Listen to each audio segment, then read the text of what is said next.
You know, it is nice to have a little bit of an inside track, you know.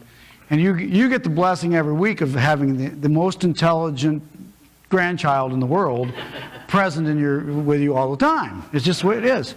I might be a little biased, but probably more than a little biased. Anyway, good morning.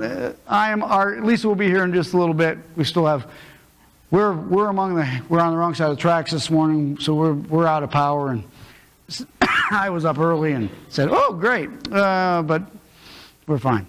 And I coughed. Don't worry. No worries. We're in good shape. Lisa and I serve with Send International in Ulan-Ude, Siberia, Far East Russia now. We didn't move. Russia realigned their borders of different parts. But if you find Lake Baikal, let me point it up this way, the largest source of natural fresh water in the world. It's more fresh water there than all the Great Lakes. And then you go about 100 miles south. And so we live and work in Ulan-Ude, city of about 350,000 people. And our main job there is to work with the MKs. Ulan-Ude is the center for Buddhism across the total of former Soviet Union. So if you wanted to become a Buddhist monk, you would come to Ulan-Ude. We have at least 12 Buddhist temples in town. So there's no lack, no waiting if you have anything urgent to do. That little barrel in the center of the screen is a prayer wheel. Inside that prayer wheel you'll find thousands of little pieces of paper written in Tibetan, not in Russian, not in Buryat, written in Tibet language, and they're prayers. And what happens is every day people come to the temple. There are 4 of those around the temple, and they walk around and they spin that wheel, and they're trying to get karma. They don't believe in a singular God, so it's not like they're praying like you or I would pray, but they are praying to develop karma, and we have that concept on this side of the world. Is way different. You know, that's if you drive bad, something else has to happen, and boom, boom, boom, instant karma. You know, YouTube has a good time with that. But karma is the idea that you're going to develop spiritual power so that in your next life you're going to do better than this one. So it's a crazy thing, because if you don't really believe anybody's keeping score, how do you know how you have enough karma to get on to the next level or not? It's a crazy combination of ways of thinking. But it is the way that billions of people think on this planet. So it's the center of Buddhism for Russia. The people group that we're targeting in Ulan-Ude are the Buryats. Buryats are Mongolian descendants. About 400 years ago, give or take a little bit, Genghis Khan came through the area, and you will note his genetics on the landscape. A lot of Mongolian people. The Buryats are a subculture within that Mongolian kind of culture. One of the things they really like is horse racing, not like the Kentucky Derby, but each region in their groups has their own. They have a little competition, and they bring their champion pony in, and they run for the honor of Buryatia, pretty much. So Lisa and I also had the privilege of watching one of their festivals a summer ago, and this is Noche Yocher, which means basically it's just a celebration, a night-long celebration, and it's a great big ring, and it's the equivalent of a giant square dance. Even though they're in a circle, they make a few basic steps and then repeat it over and over again, and the circle just keeps working its way around. But that's part of their culture, part of this Mongolian Asian kind of a thing. Now, this I did an update on or something. Anyway, this is something that's really exciting. These are Buryats, and these are Buryat believers.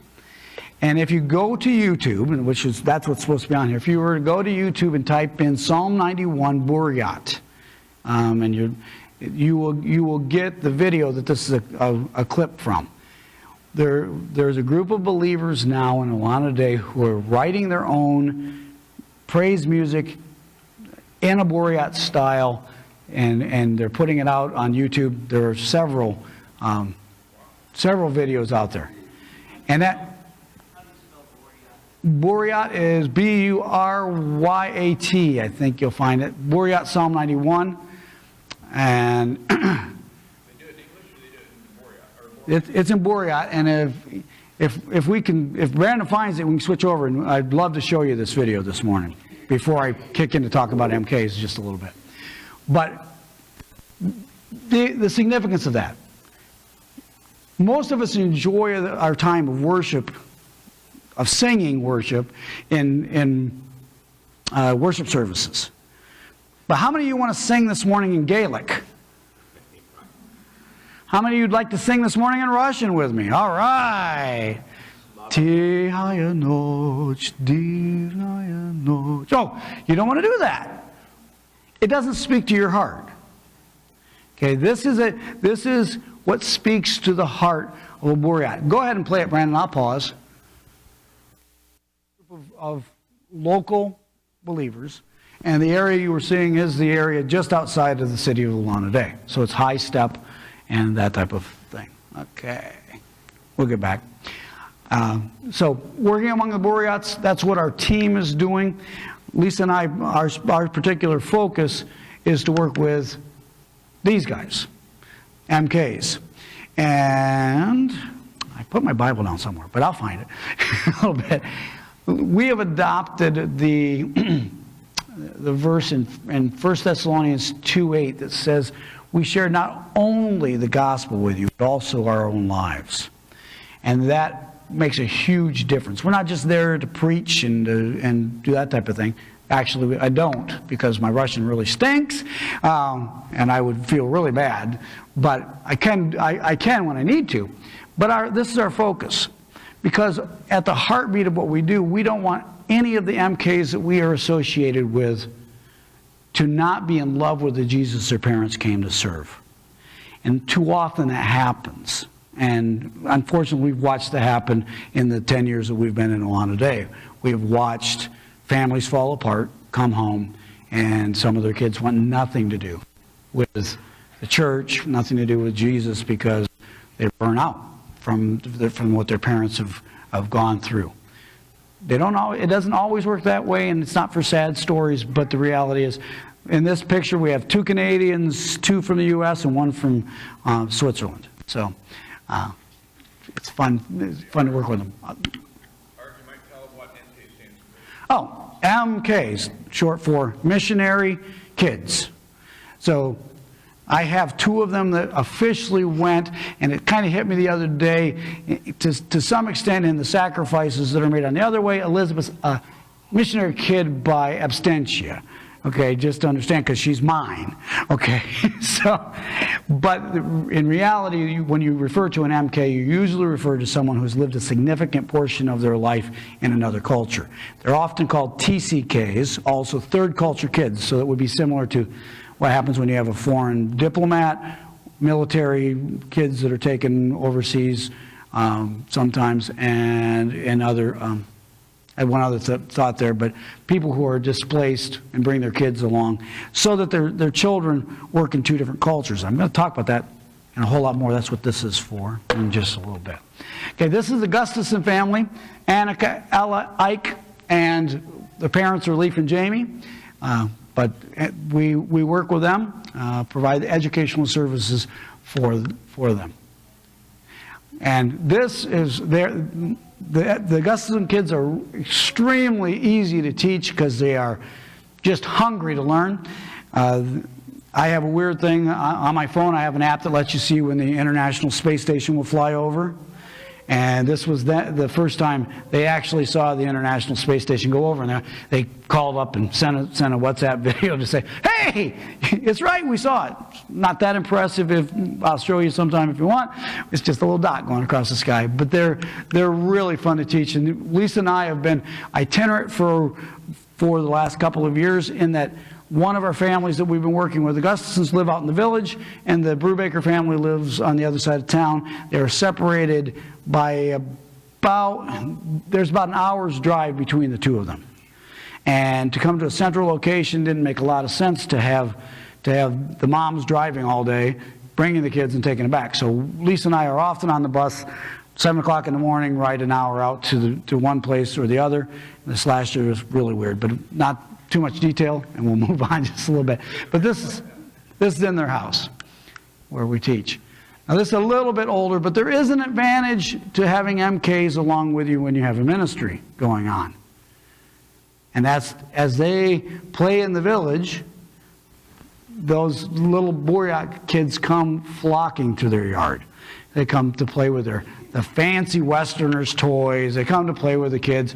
There are days that we're teaching and we can't even get done with lessons before the kids are coming and knock at the door to be with Augustuson's kids. And that opens huge doors. The exciting thing this is Istok, otherwise known as the village. It means spring, Istok. And in the village, Leaf is working with a local Buryat pastor, and they are starting to get critical mass to plant a church in Istok. And that should be happening within this next term when we're going back. It should be pretty well established.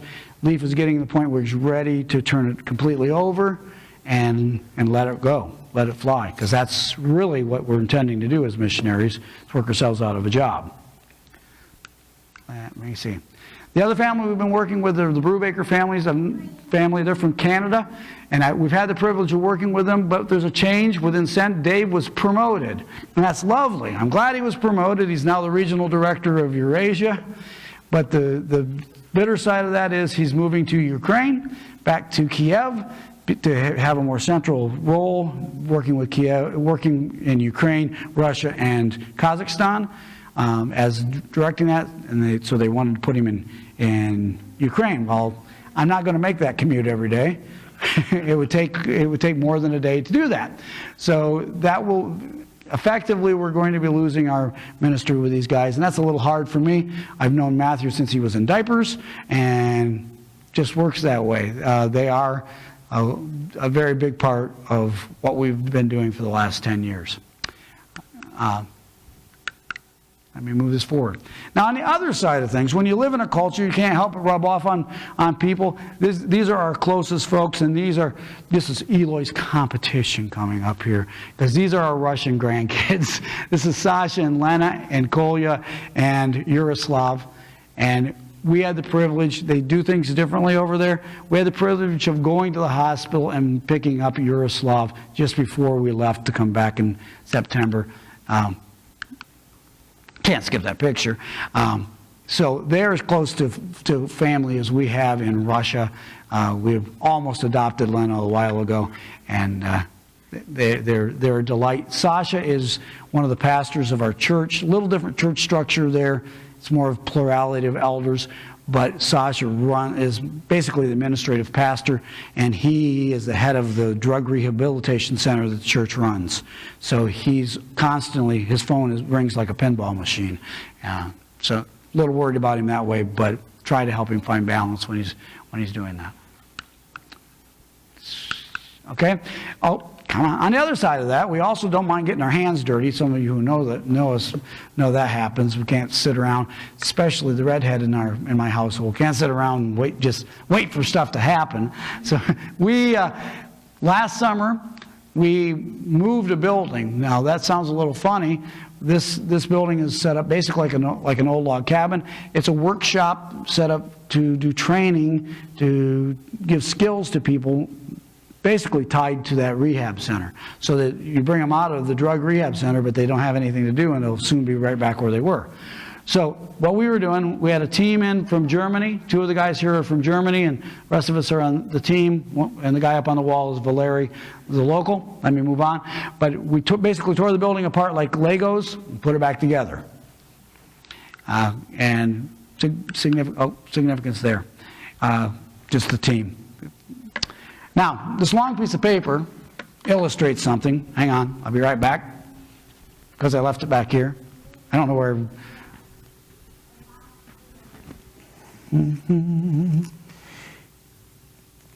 Now, there's a piece of paper in that there. It's a little bit longer than normal. Any idea what it might be on this piece of paper? That piece of paper is a list of over 160 unreached people groups. People groups, cultures, 100,000 people in their culture, and less than 2% evangelical believers. Many of them have no Bible in their language. Many of them have no Christian witness in way, shape, or form within their culture. And there's 160 of them. Now, I don't, so I have one of these for pastor. This book doesn't have all 160 of them, but 116 of the 160 plus unreached people groups are listed in here. And, these cost a little bit to print, but that's not a problem. I mean, I forget, I got to point that way. Technology, I love it. Okay. But for free, if you have one of these rascals, you can go to your Google Play Store and type in UPG of Russia and hit install, and it will give you an app free. It's developed by 2 of our Send missionaries, actually 3 or 4 of our Send missionaries, but it's free in the Google Play Store. No commercial there. And if you happen to be on the dark side of things where you have an Apple, like some people I know, they have that from the Apple Store as well. So what you need there is UPG of Russia, and it will come right up.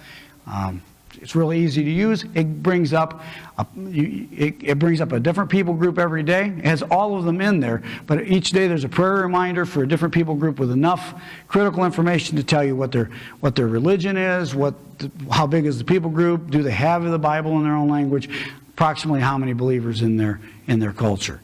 It's a great way to help people pray, because I do believe God chooses to do things and not do things based on the prayers of the saints. Don't know how that works perfectly. I don't think anybody does, but that's the way it works. All right.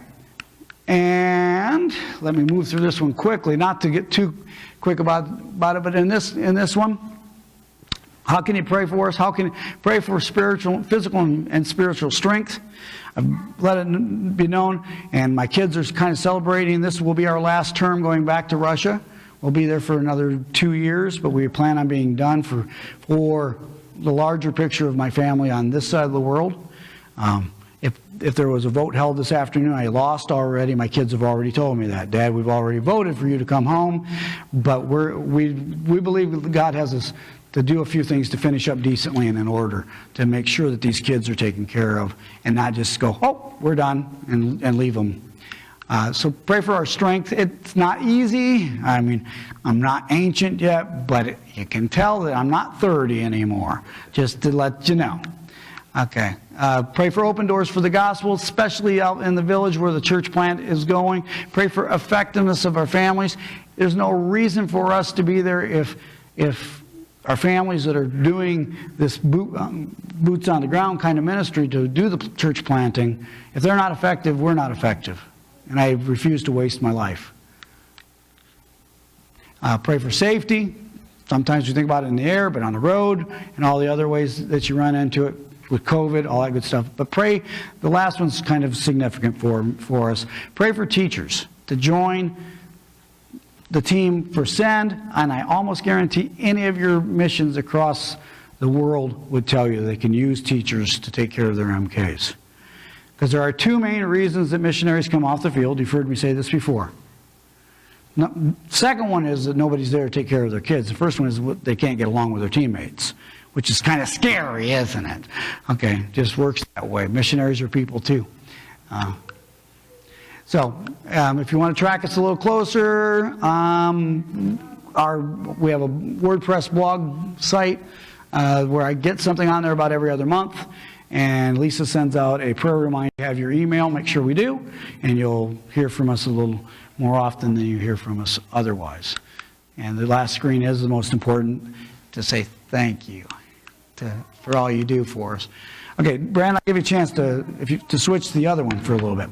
I'll leave a few more of these here, but again, these cost money to print.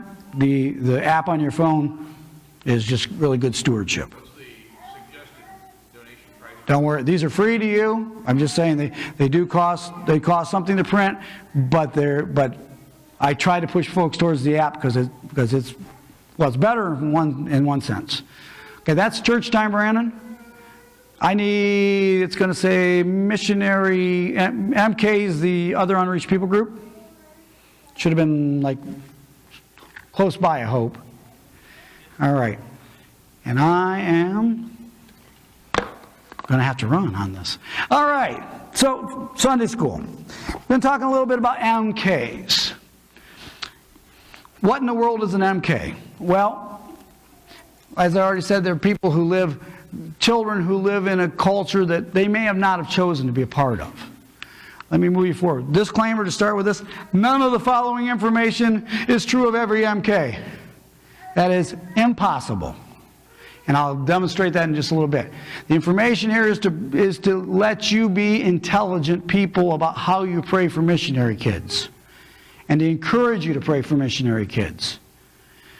In most situations, a missionary's prayer card goes on the fridge, and you've got guys who are this big. And when they come back on home service, you're looking for this kid who's about this big. And he's looking down on you instead of looking up at you by that point in time. Because, you know, they don't always change prayer cards. Or you gain a few during language school, or all that kind of good stuff. So there's no one set pattern. Okay, we provide education. I'll buzz through this just a little bit. For MKs, we'll teach almost any kid we can find. Just along the way. And again, you don't just share you don't just share content, you share your life. And so we interact with our MKs. You become more than their teachers, your uncle and aunt, you're all those things wrapped together in what they're doing. Here we're celebrating the 4th of July. And then we fit into the team with encouragement. And we do a lot of hands-on stuff. This is when we're celebrating our 15th year with Send, which seems impossible by this point. This is my wife doing her other good job. I don't know if it's her favorite job, but she doesn't let me do mudding and time there with Kolya. But we do. You invest your life. Wherever you go, you keep your radar open. It's not uncommon to do that in Russia. You need to do that here. I need to do that here. And then we have church ministry that we're a part of. We've sung in the choir. We helped move the building, tore it down, built it up. I went to English club at Camp by Call, at Lake by Call, English club there, and basically all I did all week was put wood in this thing to make sure there was hot water for everybody. Hot water for showers, hot water for everything else. And we also have traveled around, meet people in other towns. This is in a place called Baikalsk. Whoop. Okay. Now, hopefully this will go. If I click, nope. Brandon, does it come up when you like scroll over top of it? Most of the content of what I'm going to share I've stolen. And it should, there we go. Okay, there should be sound. Can we get that somehow? We'll pause for a second. Michelle Phoenix, a couple of things. She is an MK herself. She had a horrendous time in her time as being an MK, and she now has a ministry to MKs as they're coming back and going to college. But they say some stuff very succinctly. There, should have warned you about that. My bad. You're doing great back there. And all right.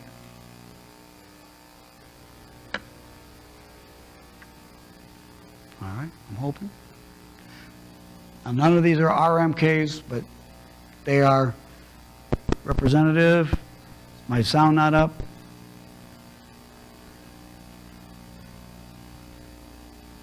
All right.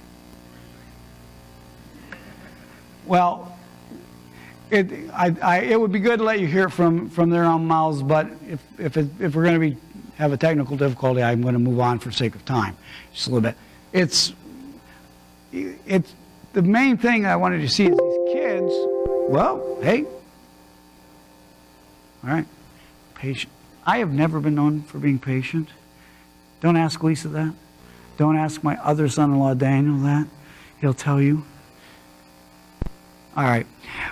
But to get the feel for these MKs, and Okay, we're not going to, it's not coming, either my port's not working. Let's move on just a little bit. MKs are contradictory. Now, what do we mean by that? Well, when you run into MKs, often in so many ways they are advanced. They have, their life experiences have given them skills that, not many of us have 2 languages by the time we're 12, or 3, or 4, some of them. Makes me jealous all the time. But they come back to their home culture and they have not a clue. They can be so savvy, they can maneuver they can get through the Moscow airport, they know how to get to the gates, they know what it's like to go through customs, passport control, and wow, they can do all this stuff, and makes them look really mature. But when you talk with them one-on-one, they might still be emotionally on a different level.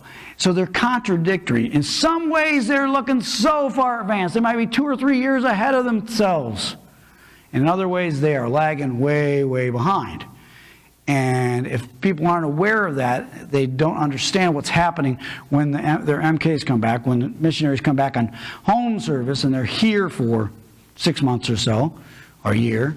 Why these kids are having trouble, or why they come and they're not the well-behaved little people that you expect them to be. And that's not to make excuses for them, but they're dealing with a whole realm of culture shock that you don't understand, because your world goes on just normal. My world just goes on normal. My kids have let me know, Mom and Dad, when you come back, you're going to be weird because you just won't fit. And the reality is you don't. You stretch, you change, you become someone you never were before. And MKs are the same way. But they're contradictory. Some ways they're way ahead, some ways they're way behind. It's okay.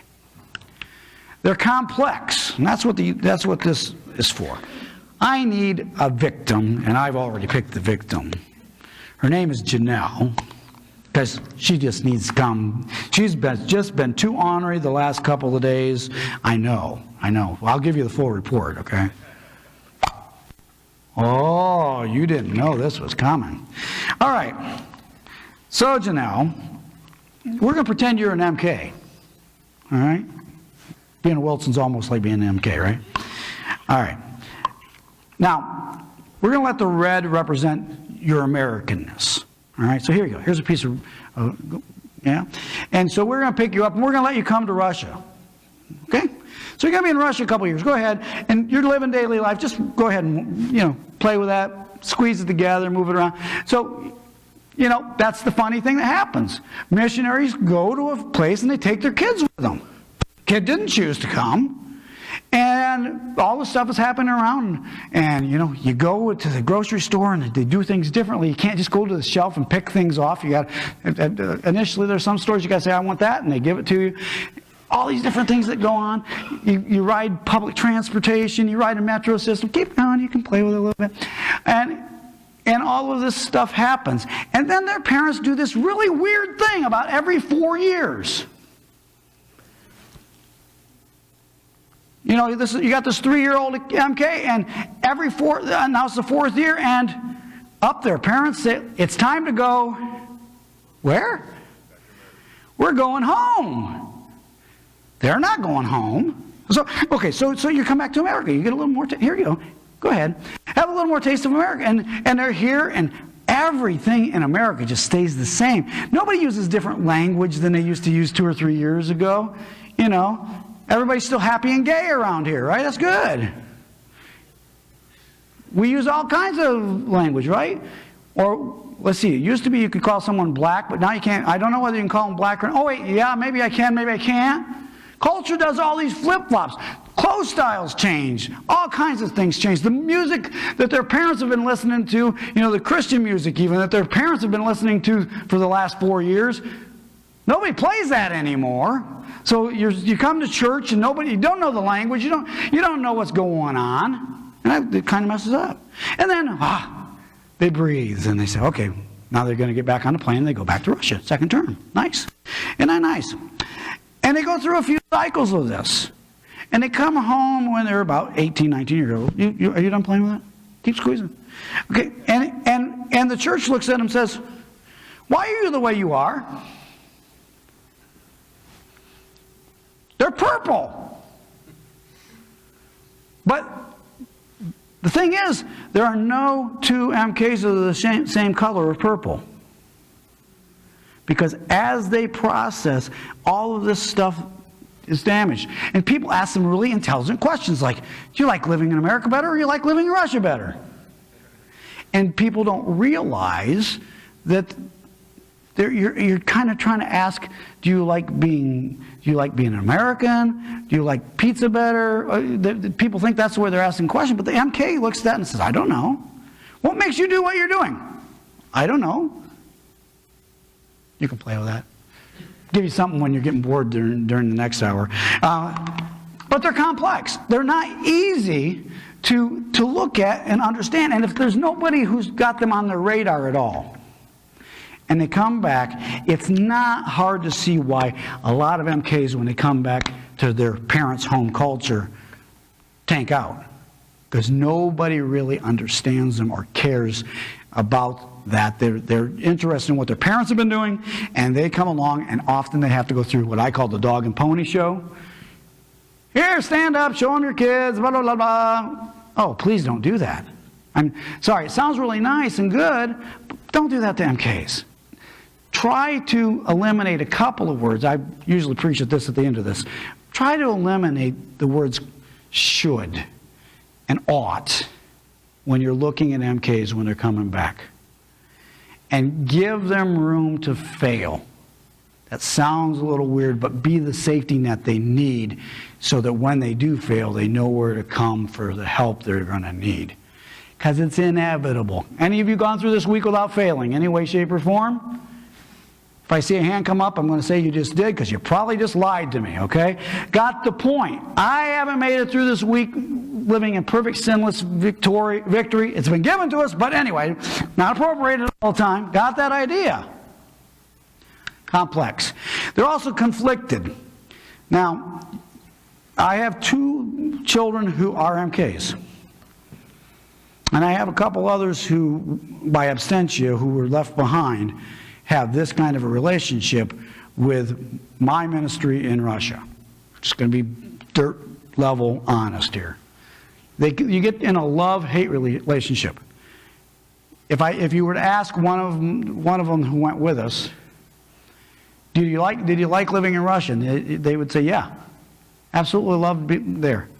Did you love being an MK? No. Okay. It comes together. There's a love-hate. They wouldn't trade it in, but some days the worst thing they want is, no, I hate being an MK. I hate the fact that my parents drug me over here. I don't like going through this. I don't like being in the center of the bullseye. Everybody's looking at me, expecting me to be perfect. And at the other side, they're often very proud to be a part of what God's doing around the world. There's this conflict, there's this turmoil that runs in a lot of their souls. They're compressed. Now this is primarily in time. MKs get used to a lot of goodbyes. A lot of them. So it's not surprising if they come to your church once in the time that their parents are on furlough. They're not going to be able to make friends. They come and live even for 6 months. You can't develop super deep friendships. Well, shouldn't say it that way. There's 2 extremes that happens. They either back off and they don't try to make friendships. Why should I make friendships? It's going to hurt too much. I got to say goodbye in 6 months anyway. Or they go extremely deep and they grab onto somebody and scare them to death. I want to be your best friend. We're best buds. And that scares the person there. So they don't have time. They don't have the luxury of time to develop their relationships. They have to develop them much faster in ways that look weird. And it can freak people out because they can come off like they're clingy and they're all of these different things. But it's because of the world that they live in. They don't have that privilege. And different people. Throw in personalities, you got an introvert going into that, an extrovert going into that. Somebody who talks a lot, somebody who doesn't talk. All those things make a difference in how they come. But time is working against them because there's so many goodbyes. They're comprehensive, much more global in the way that they look at the world. Okay? Much more global than in the way that they look at the world. I have changed, and I know that this changes the kids change too, big time. But when you look at politics, if this kid grew up, say you've got an MK who grew up in Russia, and they're used to, they've got good friends in Russia, and you're listening to U.S. news, or watching a Western movie, Western United, our side of the world kind of movie, not the bang bang shoot 'em up. And for a long time, who's painted as a villain? Russians are painted as villains. You know, is it true? Yeah. Does the mafia exist over there? Yeah. But if you talk to the average Russian on the street, they are really wonderful people. I mean, they're like eggs in the sense of they're hard on the outside, but you break through that outside and you've got a gooey center coming at you. That's the way Russians work. But they don't trust. Can't imagine why they wouldn't trust. But MKs, when you take them outside of the four walls of this country, their brain starts to expand and say, whoa, you know, I don't need to just think like a conservative Midwestern Republican, thinks. I don't just have to have, not picking on it, Fox News stamped on my forehead. This is where I'm going to get my information. I don't have to take CNN's version or NBC or ABC either. No commercials there. Point being, the world's a lot bigger than the little world we tend to put in a microscope and look at. And they see that. And they can be comprehensive, but they don't have a clue what's going on here. So it makes a big difference. That goes back, they kind of overlap with the conflicted, but that's one good thing. And they're really fantastic connectors. As you get an MK who gets into their adult stage of life, they are really fantastic at making relationships between people. Why? That's been their existence. They get to where they can reach into this part of their life and pull from this experience and reach into this part of their life. And imagine they work a lot like glue. And you see them going into corporations, you see them going into businesses, and these are types of people that are in high demand. Makes them special. Okay. This is another video clip, but we'll bypass, I think. Oop. I think that's what we'll go with. I know, Fast and Furious, I'm doing all right on time. Can of worms, go ahead. Take a shot. Disclaimer, I am not an MK expert. I just work with them all the time. I eat, breathe, sleep MKs. Not necessarily. At least says I sleep more than that. Anyway, she doesn't. You mentioned about having the ability to connect people and work in corporations and stuff. Have you got somebody personal in mind that you know of? Oh, yeah. Share what they're doing. Well, I have to be careful because her husband is sitting behind you, okay? Olivia. Now, some of it might be her natural bent. Olivia is working right now for, she's working for a company that sells stuff online. Forget what it's called. But she's had several jobs since she's been back. She worked for GM. She's worked for other corporations. And she just has an ability to see the way things function in one realm and then in another, and put the two together and say, this is the way it should look. Gets her in trouble, not really trouble sometimes, but she sees it way before other people will see it and say, this needs to change. If this doesn't change, you're going to run into problems. It just makes a big difference in how it happens. But other people who have come back, other MKs, thinking of Andrew Karen, he's really good at making personal relationships. He's really good at cold turkey evangelism. He can walk up and talk to anybody and not be intimidated by anybody. So there's just a lot of those different combinations of the things that they've done, and if it doesn't completely crush them, it makes them stronger.